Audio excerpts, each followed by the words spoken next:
Hello दोस्तों, स्वागत है आपका हमारे यूट्यूब चैनल स्टडी डायलॉग्स में। ये हमारी डेली करंट अफेयर की सीरीज़ है।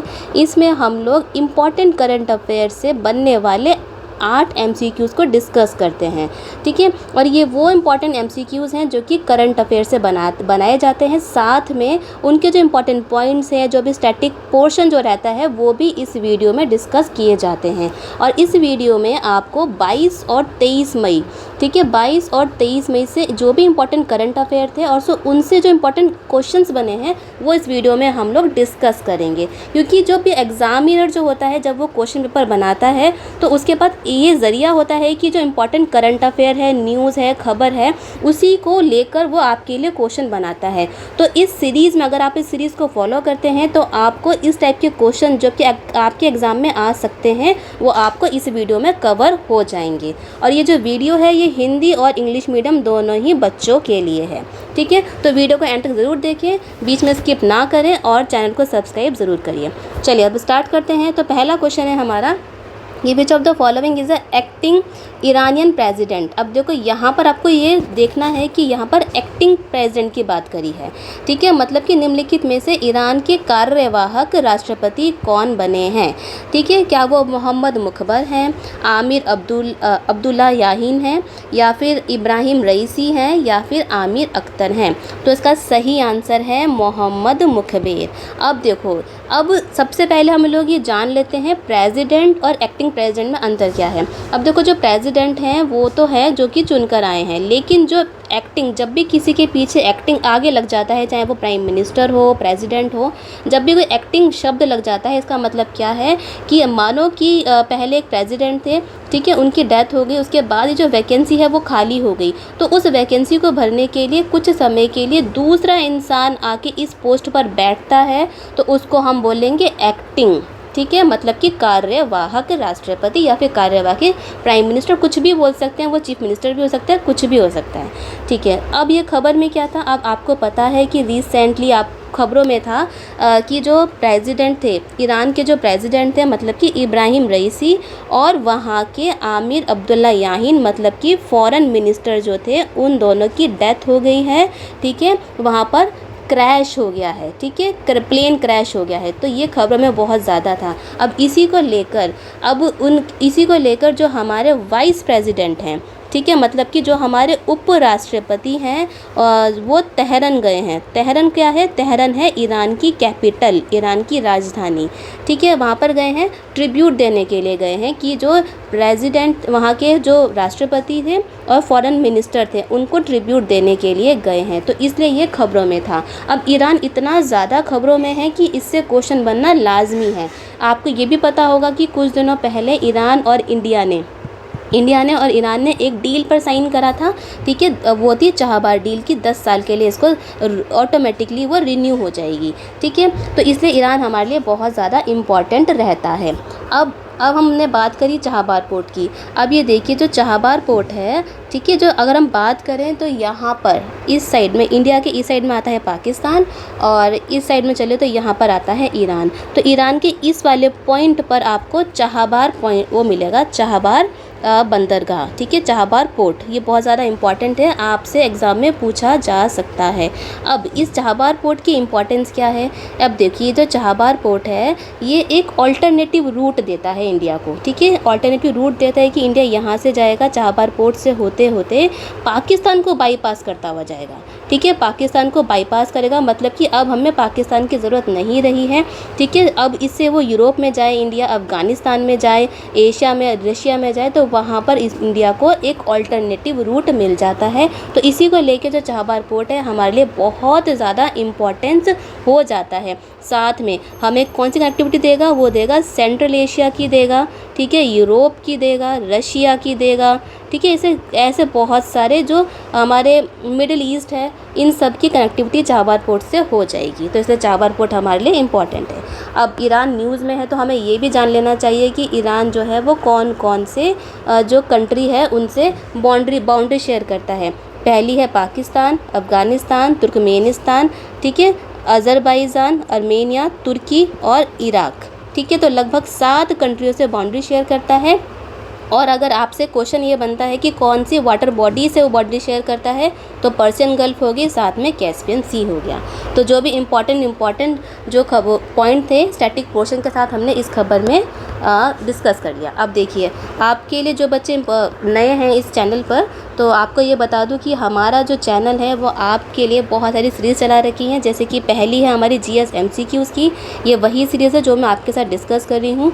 दूसरी हमारी पॉलिटी की, जहाँ पर कि हम लोग 10 पॉलिटी के मतलब कि राज्य व्यवस्था के 10 क्वेश्चंस को डिस्कस करते हैं, और आपके लिए बहुत सारी हम लोगों ने वीडियो बना दी हैं, आप जाके देख सकते हैं। और हमारी सीरीज़ है एनसीईआरटी की। एनसीईआरटी में क्या है, हम लोग पहले एनसीईआरटी को आपको चैप्टर वाइज आपको नोट्स प्रोवाइड करवाते हैं, ठीक है। फिर उससे जो इम्पोर्टेंट एमसीक्यूज़ बनते हैं वो उसके लिए हम लोग नई वीडियो लेकर आते हैं। तो ये आप हमारी 2 सीरीज़ हो गई। अब हम लोगों ने क्लास जो है 6 और क्लास 7 पूरी की पूरी कंप्लीट करा दी हैं, और हमारा पहला जो सब्जेक्ट है वो ज्योग्राफी चल रहा है। अब हमारी क्लास 8 चल रही है।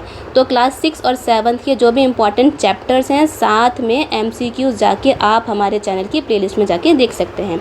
फिर हमारी नेक्स्ट सीरीज़ है ट्रिक्स की। ट्रिक्स में क्या है, हम लोग 5 एमसीक्यू डिस्कस करते हैं, एक अनोखे तरीके से करते हैं, क्योंकि ट्रिक्स से करे हुए जितने भी क्वेश्चंस होते हैं वो 100% सही होते हैं। नेक्स्ट है हमारी करंट अफेयर मंथली। यहाँ पर हम लोग आपके लिए जो पिछले महीने में जो भी इम्पोर्टेंट करंट अफेयर रहते हैं उनसे आपके लिए मैगज़ीन बनाते हैं, एक ही कंपाइल कर देते हैं, मैगज़ीन के रूप में कंपाइल करके दे देते हैं। अप्रैल महीने की हम लोगों ने 71 लाइन हमने कंप्लीट कर रखी है, जाके आप देख सकते हैं।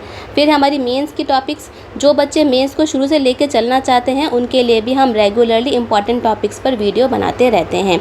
और एक है हमारी शॉर्ट जीएस वीडियोस, यहाँ पर हम लोग एक कंसेप्ट लेते हैं, उसको अच्छे से डिस्कस करते हैं, जिससे कि आपका कंसेप्ट ही क्लियर होता रहे। और हम अपने चैनल की कम्युनिटी आपके लिए क्वेश्चन डालते हैं, वहाँ पे भी जाके आप क्वेश्चन को डिस्कस कर सकते हैं, अटैम्प्ट कर सकते हैं, जिससे कि आपका कोई भी क्वेश्चन एग्जाम में जाके गलत ना हो। चलिए वापस चलते हैं अपने क्वेश्चन पर। तो अब हमारा नेक्स्ट क्वेश्चन है कि which of the following statements are correct regarding Naegleria fowleri, जिसको कि हम लोग ब्रेन ईटिंग अमीबा के नाम से भी जानते हैं। निम्नलिखित में से नेग्लेरिया फाउलेरी या दिमाग खाने वाला अमीबा के संदर्भ में कौन सा कथन सही है? क्या वो बॉडी में, जो हमारी बॉडी है वो शरीर में नाक के थ्रू घुसता है, ठीक है? क्या ये ताज़ा गर्म पानी में पाया जाता है? क्या ये पर्सन टू पर्सन स्प्रेड नहीं होता?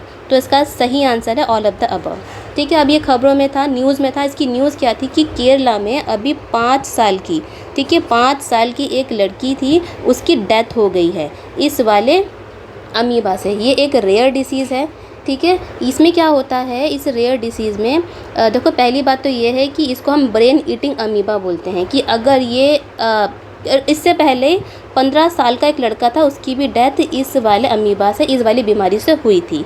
अब यहाँ पर क्या होता है कि ये आपको जो अमीबा है ये आपको कहाँ मिलेगा?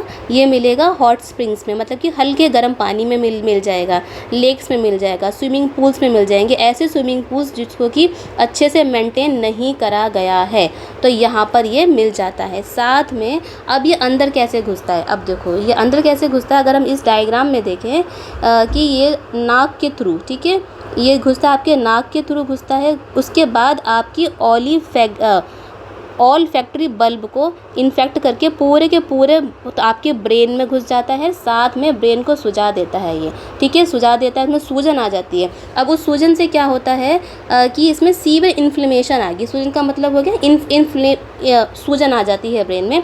उसके बाद धीरे धीरे क्या होता है, इंसान में एक सिम्टम्स आते हैं कि फिर वॉमिटिंग स्टार्ट हो जाती है, ठीक है, वॉमिटिंग स्टार्ट होगी, कन्फ्यूज़न हो गया, पता नहीं पड़ रहा, कुछ समझ में नहीं आ रहा, ठीक है, फीवर आ गया, ऐसे बहुत से और सिम्टम आते हैं। और इसके अंदर एक ख़तरनाक बात ये है कि इसकी जो सर्वाइवल रेट है वो बहुत कम है, ठीक है, बहुत कम है। अगर रिपोर्ट्स की देखी जाए तो इसमें डेथ रेट लगभग 97% है। अगर किसी को हो जाती है ये बीमारी तो 97% चांस होते हैं कि वो इंसान नहीं बचेगा, ठीक है। तो ये खबरों में था, बहुत ज़्यादा इम्पॉर्टेंट है, लेकिन ये डिसीज़ है, ये रेयर है। और सबसे अच्छी बात ये है कि इंसानों से इंसानों में नहीं फैलता। जैसे कोरोना एक इंसान दूसरे इंसान में फैल रहा था, लेकिन ये बीमारी नहीं फैलती है, ठीक है। तो बीमारी के बारे में आपसे पूछा जा सकता है, क्योंकि न्यूज़ में है, केरला में बार बार इसके केस देखे जा रहे हैं। चलिए अब नेक्स्ट क्वेश्चन पे चलते हैं। नेक्स्ट क्वेश्चन है the term of two state solution sometimes in news related to affairs of. यहाँ पे पूछा है कि समाचारों में उल्लेखित पद टू स्टेट सॉल्यूशन किसकी गतिविधियों के संदर्भ में आता है। ठीक है, तो क्या वो चाइना है, इजराइल है, यमन है या फिर ऑस्ट्रेलिया है। तो इसका सही आंसर है इजराइल। जब भी टू स्टेट सॉल्यूशन की बात होगी तो इसका मतलब क्या है कि ये इजराइल से संबंधित है। अब ये खबरों में था, क्योंकि खबरों में इसलिए था क्योंकि जो आयरलैंड है, ठीक है, आयरलैंड हो गया, नॉर्वे है और स्पेन है।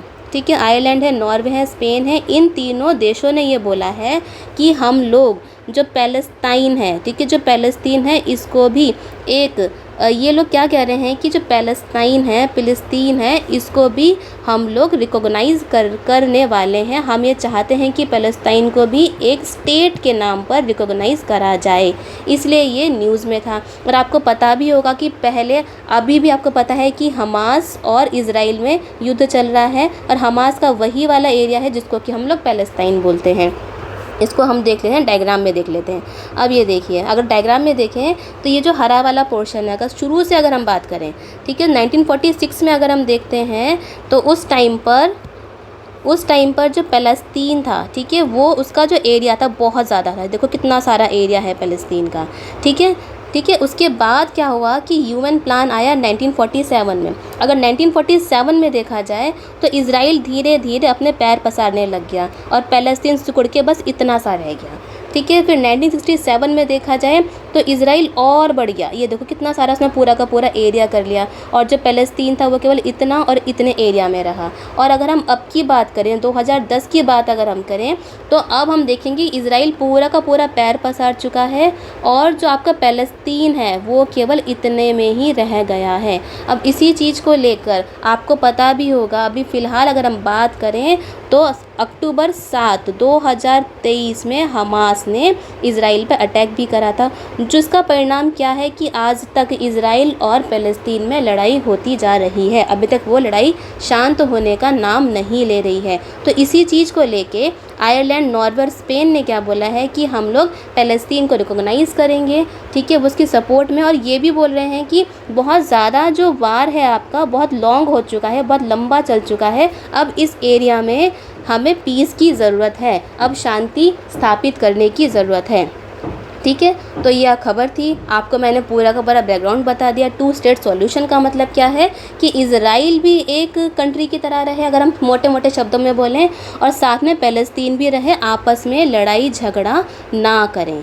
ठीक है, और जो हमारा भारत है, इंडिया जो है वो भी टू स्टेट सॉल्यूशन को सपोर्ट करता है। ठीक है, इंडिया भी ये चाहता है कि लड़ाई झगड़ा ना हो, आप भी प्यार से रहिए, इजराइल भी और फ़लस्तीन भी। ठीक है, तो यहाँ पर हमारा इम्पॉर्टेंट पॉइंट ख़त्म हो जाता है। चलिए नेक्स्ट क्वेश्चन पे चलते हैं।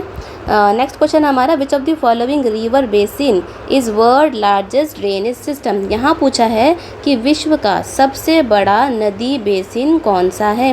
क्या वो अमेज़न रिवर बेसिन है, ठीक है, क्या वो गंगा नदी बेसिन है, क्या वो नील नदी बेसिन है, क्या वो मिसिसिपी नदी बेसिन है। यहाँ पूछा है विश्व का, ठीक है, विश्व का सबसे बड़ा नदी बेसिन, तो इसका सही आंसर है अमेज़न रिवर बेसिन। अब ये देखिए, अब ये जो है आपका एक स्टैटिक पार्ट है, इस चीज़ को लेकर हम लोगों ने आपको क्लास 7th में, ठीक है, क्लास 7th की आपकी एनसीईआरटी में, ठीक है, एनसीईआरटी है जिसका नाम है, चैप्टर 8 है, और नाम है उसका ट्रॉपिकल एंड सब ट्रॉपिकल रीजन, मतलब कि उष्णकटिबंधीय एवं उपोष्ण प्रदेश, वो लेकर आपको पूरा का पूरा चैप्टर पढ़ा रखा है, अच्छे से समझा रखा है। आप जाके इसको देख सकते हैं, और इसका जो लिंक है मैं डिस्क्रिप्शन बॉक्स में डाल दूंगी आपके लिए, वहाँ से आप आसानी से देख सकते हैं।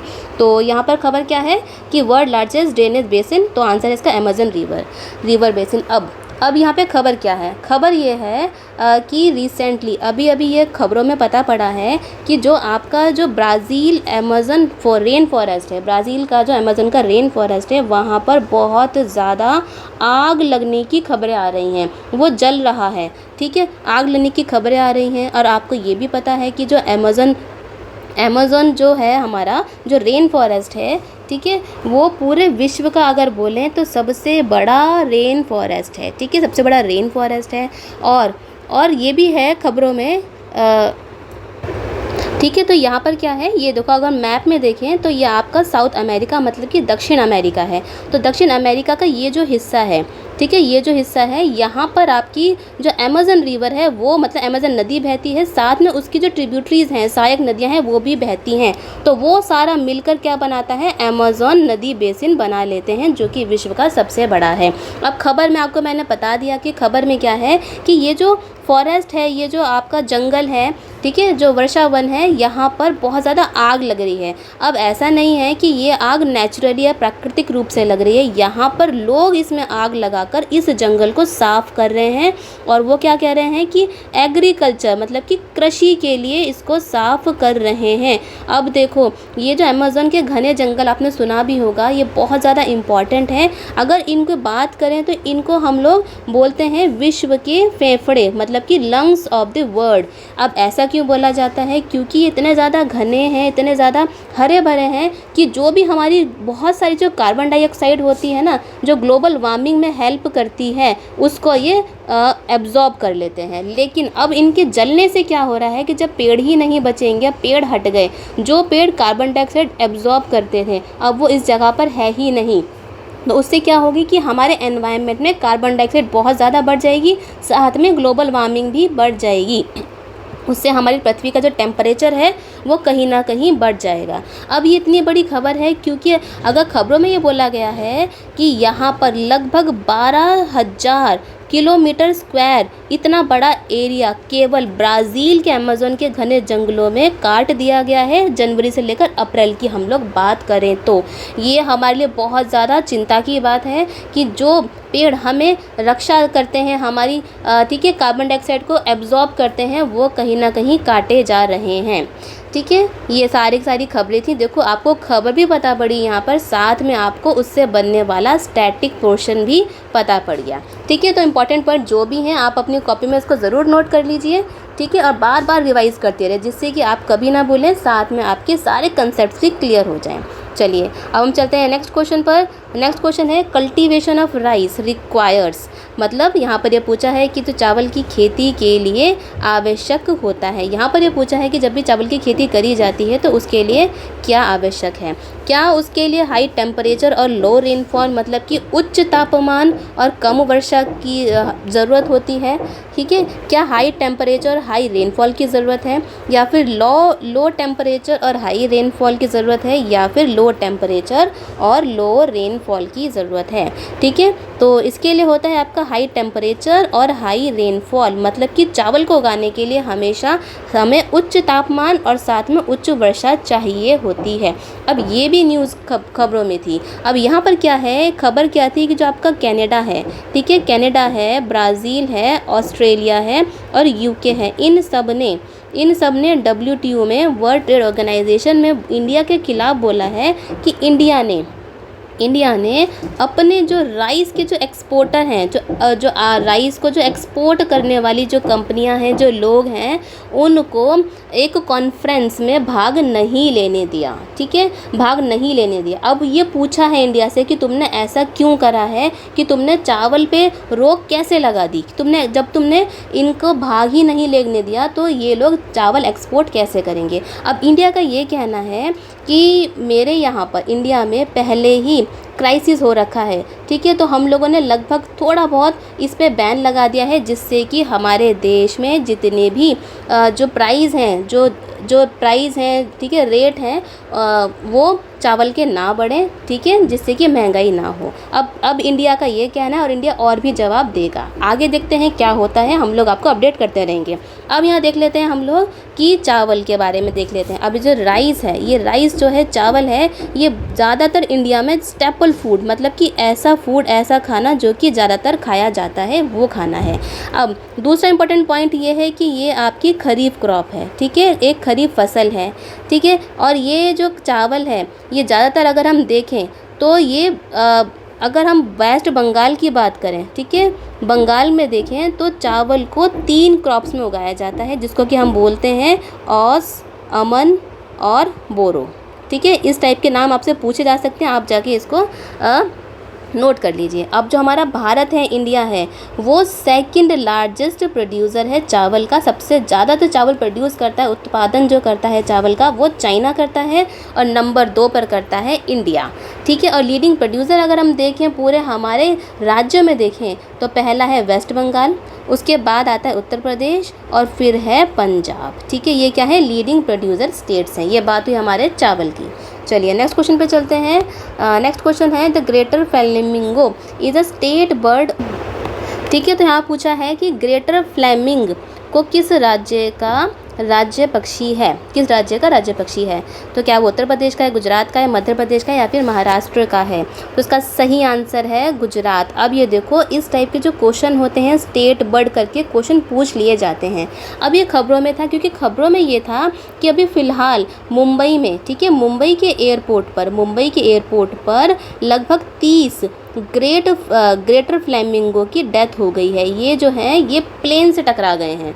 ठीक है, अब आपसे ये तो नहीं पूछा जाएगा कि प्लेन से कौन टकराया है, कैसे टकराया है, लेकिन इनसे आपसे बैकग्राउंड से पूछा जा सकता है कि अब जो ग्रेटर फ्लेमिंगो हैं ये कौन से राज्य के राज्य पक्षी हैं। तो हमारे लिए इम्पोर्टेंट ये हो जाता है कि ये गुजरात के हैं। ठीक है, अगर हम पूरे विश्व की बात करें, पूरे वर्ल्ड की बात करें, तो ये मिडिल ईस्ट में पाए जाते हैं। ठीक है, ईरान में पाए जाते हैं, तुर्की में पाए जाते हैं।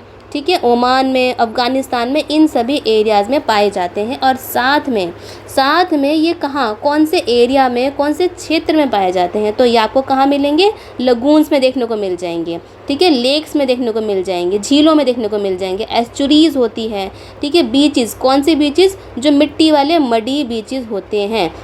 अब ये ऐसी की सारी प्रजातियां होती हैं, ये हमारे इकोलॉजी के लिए, एनवायरनमेंट के लिए इंपॉर्टेंस रखती हैं, की स्टोन स्पीसीज का काम करती हैं। तो इनका डेथ होना या फिर इनके एक्सीडेंट में मरना हमारे लिए कहीं ना कहीं खतरनाक हो जाता है। चलिए नेक्स्ट क्वेश्चन पे चलते हैं। नेक्स्ट क्वेश्चन है R21 matrix M vaccine is related to which of the following disease. यहाँ पर ये पूछा है कि R21 मैट्रिक्स एम यह टीका किस बीमारी से संबंधित है। क्या वो मलेरिया से है, टीबी से है, किडनी फेलियर से है, या फिर ब्लड कैंसर से है। तो इसका सही आंसर है मलेरिया। अब ये देखो मलेरिया की वैक्सीन, ठीक है, मलेरिया की वैक्सीन आ चुकी है। ये पहली नहीं है, इससे पहले भी आ चुकी है। ठीक है, लेकिन ये खबरों में थी। आपसे पूछा जा सकता है कि R21 और एम जो वैक्सीन है, जो टीका है, वो कौन सी बीमारी से रिलेटेड है। तो वो किससे है, मलेरिया से है। अब इसमें क्या था कि जो सीरम इंस्टीट्यूट है ना, हमारा भारत का जो सीरम इंस्टीट्यूट है, वो अफ्रीका को, ठीक है, अफ्रीका को ये वैक्सीन पहुंचाने वाला है।